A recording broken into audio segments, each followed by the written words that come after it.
Oh my God, he's crazy. He's like a crazed man, like possessed. It's a bit of money, he's like...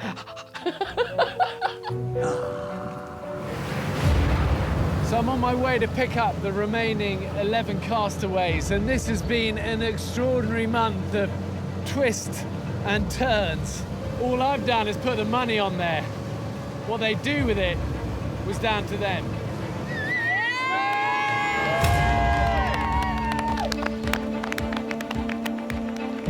Actually, this moment I've been waiting for so long. In this series, a cross-section of British society, from nurses to lords, brain surgeons to plumbers, were left to fend for themselves. Man, I tell you what, you're the heroes around here. You are the heroes. 35 days. And 11 of you left? Yes! Pretty impressive. Right, come on, let's go and have a look at your camp.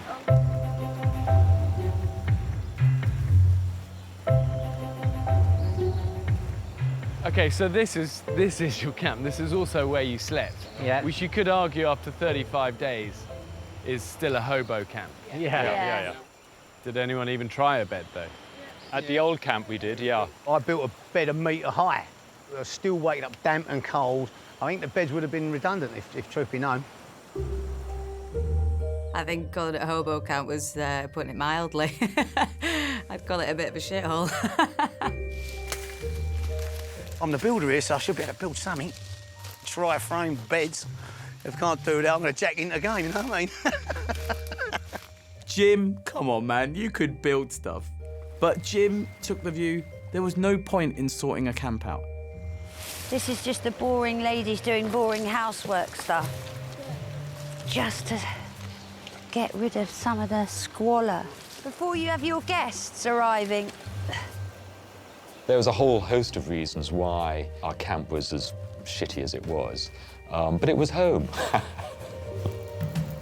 Who created sandflies, man? Them sandflies tortured my life the whole time I was there. Ah! I mean, I must have 50 or 60 brand new bites on the back of my right hand. God's sakes, these things are murder. I'm covered in boils from those bastard sandflies, and they're not relenting, they're just getting worse and worse and worse. You just sat there minding your own business when bop, you got a bite, bop, you got another bite, bop, you got another bite. So I just gave up with the sandflies and I just let them eat me. I just don't know what they want from me. It's like they're so small, but why aren't they scared of me? I'm massive. What?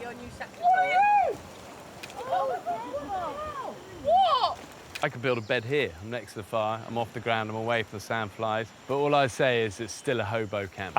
And after 35 days, it's a kind of poor effort on the camp front. I would have probably said that if there had not been money on the island, maybe more time would have been spent on infrastructure. Over 35 days, the islanders all had the chance to search for the £100,000 dropped in cash boxes around the island.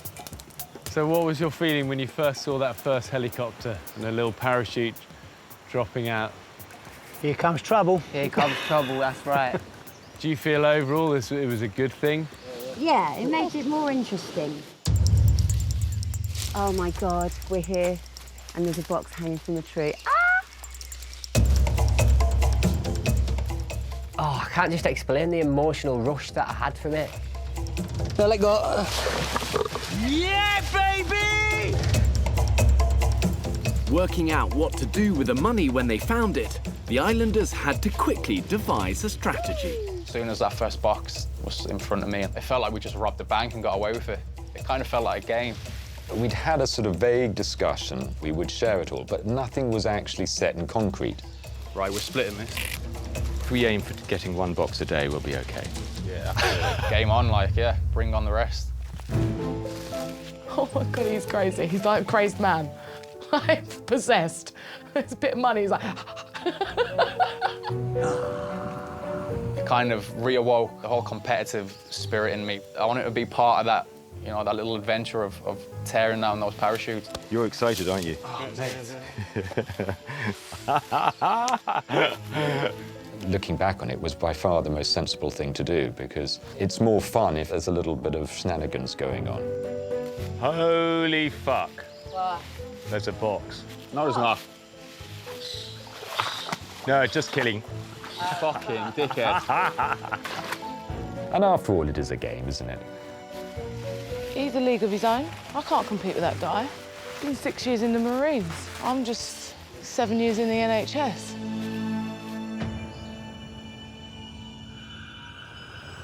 Not everyone's strategy was to keep the money they found for themselves. Some of the islanders wanted to share it. In particular, Marco's athletic rival, plumber Jack. The main reason I wanted to get the money, I think it was pride. Fuck, Ben, he's getting in, he's getting in. I'm very competitive. I love Ben to bits, but I probably had the worst person that I could ask for in the boat with me. Ben was rowing the wrong way. Ben, you're going back to shore the other way, mate. Marco's not stronger, not fitter than me in any way. Come on, let's go, Ben. If you don't want to play a game, let's play. Well, I'm not getting any. Of course you're not getting any. Come on! Come on! So, Marco, do you have any regrets how it's worked out, the money side of it? But I came here with two different mindsets. One was towards the money and one was towards the group and the survival. If people wanted more money, they were welcome to go out on their own or in groups and do as they pleased. Well, you were very lucky you had the choice to be able to get out and do that. Yeah. Right from the start, that wasn't going to happen with Morag and I. We didn't feel good about it, but it was a physical age thing. It wasn't because we didn't want to do it. We were unable to do it.